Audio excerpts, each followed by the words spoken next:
Walking around Kekkai Sensen's bastardized version of New York City, you might experience sights and sounds that are out of this world. Literally. At any given moment, you might stumble across hamburger-crazed mushrooms or ethereal gods looking for an extra set of eyeballs. Setting is something that anime especially puts a lot of emphasis on. A lot of shows make it or break it on the basis of the world they're placed in, and in this context, Kekkai Sensen accomplishes something pretty special. Hellsalem's lot feels just like another character, with all the quirks and eccentricities that entails. There are a number of ways to write about place, and Kekkai Sensen executes on all of them flawlessly. Part of what makes Hellsalem's lot feel so real is because it feels like it has history. In most episodes, we're plunged into chaos with little explanation, giving the viewer a little mystery to solve as they get up to speed. But a lot of the time, the true mystery isn't what you'd expect. For example, in episode 2 of Beyond, the surprise isn't that the hospital appears out of thin air. Really, that's quite expected from this crazy city. Instead, it's the fact that Klaus and Steven seem intimately familiar with it. What Kekkai Sensen oozes with is lore. It sets up a bounty of questions and challenges the audience to watch for the answers.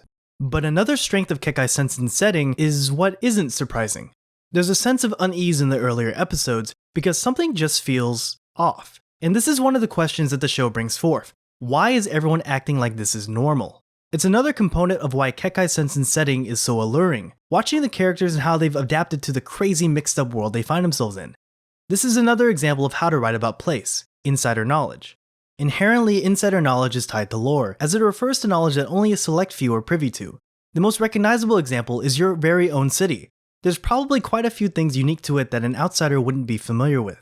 Likewise, when giant monsters rampage their way through Hellsalem's lot, it's just another ordinary day for the denizens of the city. But Kekkai Sensen artfully uses insider knowledge to involve the viewer as well.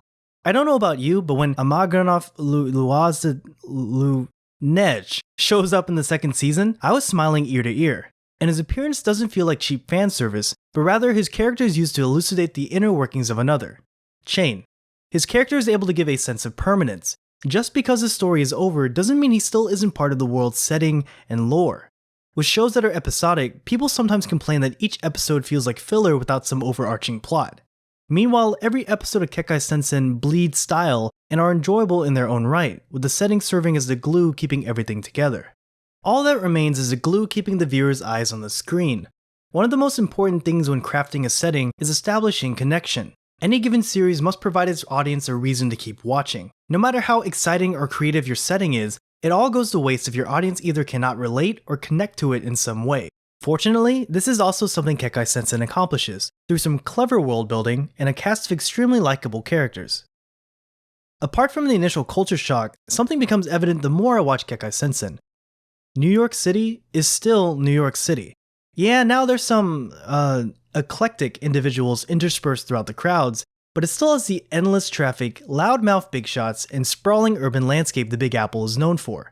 It's interesting because out of any city for the Great Collapse to happen to, New York would be the one that rises above the incident while still retaining its character. And the show is forward in showing this through its visuals and pedestrians. At any given moment in the series, someone could shout, "Hey, I'm walking here!" and I wouldn't be surprised one bit. It gives a sense of familiarity in an otherwise unfamiliar world. But ultimately, what keeps the audience interested is Kekkai Sensen's cast of characters.